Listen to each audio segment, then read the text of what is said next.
Này khá vậy?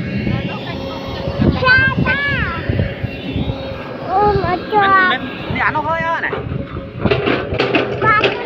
Đâu thì tên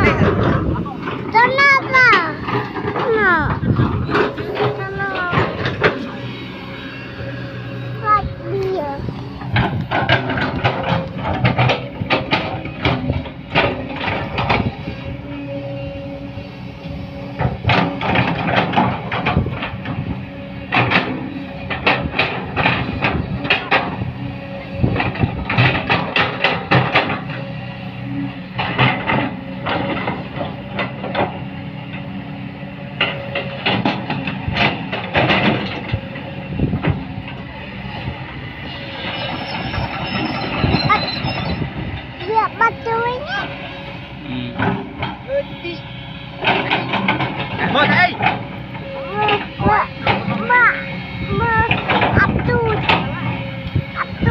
Nah, nang main stui na. Excavator. Lưỡi om suốt.